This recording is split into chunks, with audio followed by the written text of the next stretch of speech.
Hi there, it's Clint with Clint's Classic World. Back here again with a classic car. Let's talk about Challenger. Here we have today is a 1970 440 RT Challenger convertible. Yes, a real 440 Challenger convertible. So, came across this vehicle. It's actually a buddy of mine's. They have a group of guys. They've got this car. Asked for permission to take a quick video of it. Pretty cool car. So let's take a quick look. Please subscribe to my channel and away we go. Here it is, a 1970 440 RT Challenger convertible. Yellow. Pretty cool car. Pretty cool car. Take a look at this thing. I like the black hood stripe, and then you have the side stripe, which is white, and the white vinyl top, not the white convertible top, excuse me, and then you have white interior. Really nice. Looks like a rim blow. Steering wheel, rally gauges, automatic on the floor. Air conditioning setup car. Cool car. Very cool car.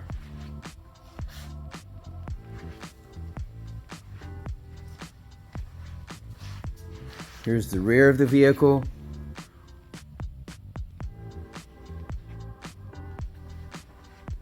I'm not sure if the wing here is original to the car or if it was added, but we will take a closer look at all that. But just being that it, first of all, a Challenger convertible is really cool, and then a real 440 convertible RT, that makes it even more special.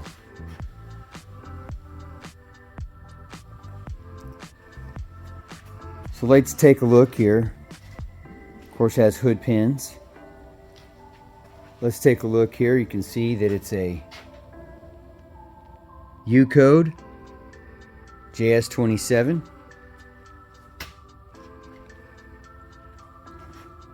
Let's take a closer look at the interior briefly. Open the door here.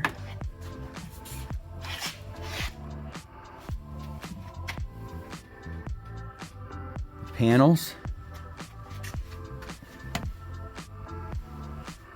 Again, a closer look at the gauges. Console. Notice that there's a light coming through. That's a lot of people miss a lot of these amenities when they restore vehicles like this. Attention to detail. Also look back here. Pay attention there. There's a light right there. Pretty cool. Also down here, there's a light. Move the seat belt. Look at that. Pretty cool. Very cool.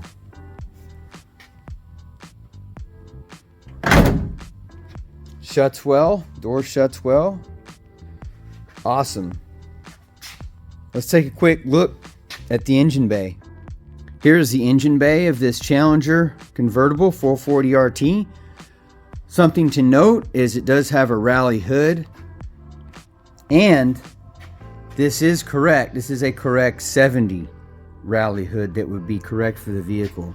So that is very good, very cool, because a lot of times you see these cars and they lost the original hood due to an accident or something else, maybe restoration. And so what they end up doing is they end up buying another year hood, which is a wrong year, or they end up buying a new reproduction, which doesn't do well as well, doesn't match up as well.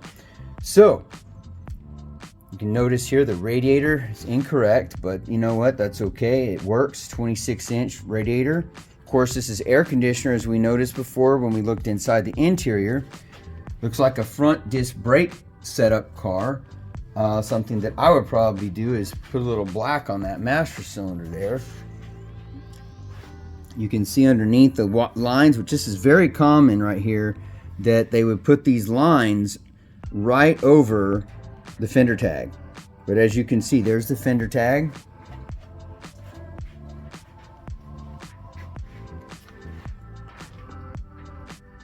And yes, this looks like it has had work before. You know, it's not a one-time painted car. It looks like it has had work, because back here behind the back, you would see that that would be blacked out kind of back there, and that's obviously not. But you know, it's a very clean car.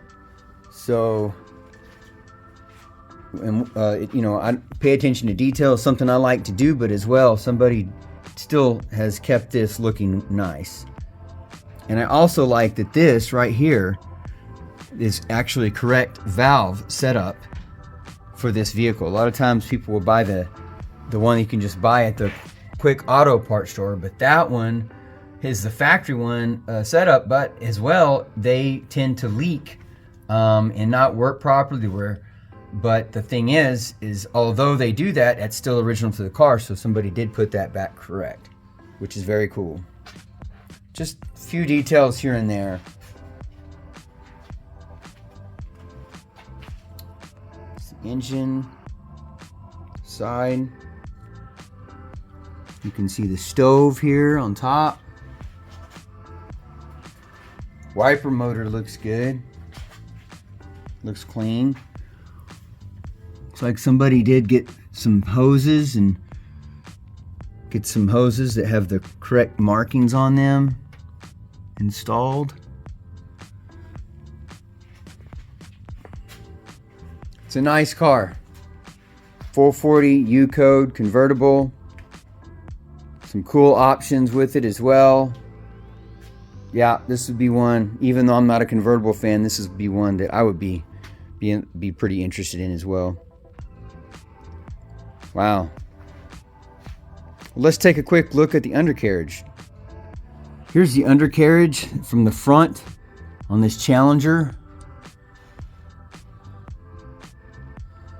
It does have some black type undercoating spray here, which would be somewhat correct underneath the fender. Somebody did redo the suspension, paint everything black here on the K-frame, which that is not correct. Now, it does have the skid plate, which that would be correct. Looks like that harmonic balancer's been through a lot. Looks kind of rough, but yeah, I bet it's probably the correct one. Let's see here. You can see the oil pan, the transmission pan, the pan that looks good. Back there, transmission.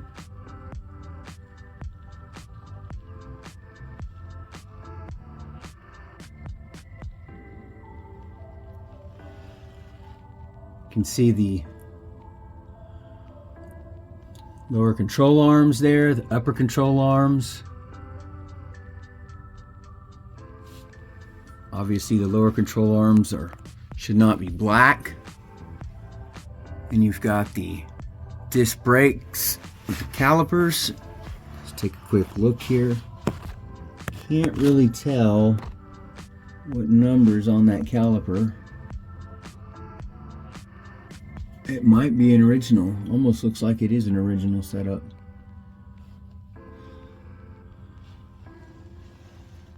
I think it's the 80012 number that would be correct for the 70. The largemouth calipers.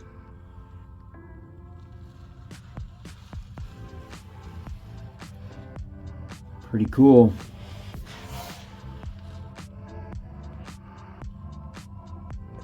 You can see the torsion bars are black. That's accurate. The original exhaust manifold setup.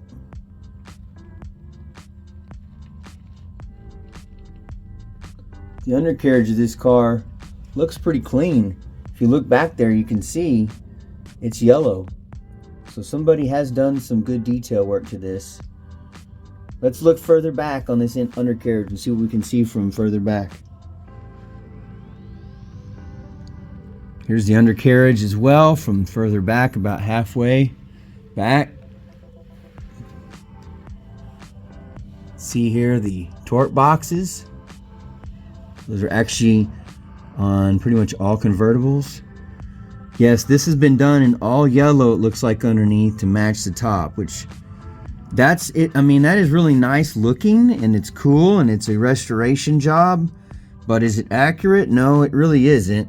But it's still nice looking. I mean, I like cars that have the primer with a 30 degree overspray, but you know, besides that, a car that I would be proud to still drive around in, of course, would also be one that's painted like this, because you know that it just didn't get undercoated and things didn't get covered up. You can see the true body and what it looks like when there's not undercoating and what I call the cheap way to restore cars. And they obviously did some attention to this car. It was not done cheaply. It was somebody put a lot of time and effort. So it is a nice looking car. Let's go look at the back on the undercarriage. Well, here's the gas tank. Looks nice. You can even see an original type marking here from the back on the, look at that, on the rear end. That's nice, very cool. Got the rear springs. Those, honestly, the rear springs they can be black, but black and cast are acceptable. But being that they're all black, I think the actual straps might need to be cast as well, or if these were cast, then that would be black on the straps. So I'm trying to look at that a little bit closer to see if these are even, you know what, look at those straps. That square there, that's not a correct strap, so I bet these are aftermarket that have been installed. Those don't look to be the original type, because it's square right there, and it should be have a kind of a round with the flat tip on each of those straps. Interesting. But look, it's still clean from the undercarriage over here. It looks like factory resonators. It's a nice car. I mean, no doubt about it, this is a nice car. Now the rear end, I would say, needs a little bit of attention, just for detail purposes. Maybe the shocks, a few little items here and there, and this car would look really good. Maybe even the drums from the back here, the backing plates and such, need some detail and clean up. But other than that, this is a cool looking car. Very cool. Even the emergency brake, just small things like that, touch those things up, man. All the wires and lines are e-brake lines. Small things like that will turn it out to look better. Yeah, so actually when I look back here at the frame rail, it doesn't look like a whole lot work was done. So possibly somebody has done some detail work down there, but for some reason they didn't do it around the gas tank. I'm not really sure. Did they just kind of do part of it when they had the engine transmission out? It is interesting, but still looks like a pretty solid car, and a fun car at that. So there you have it, 1970 Dodge Challenger RT 440 convertible. Very cool car, a rare car, a car we don't see often. So there you go. Subscribe to my channel. Remember, don't crush them, restore them, and I will see you next time.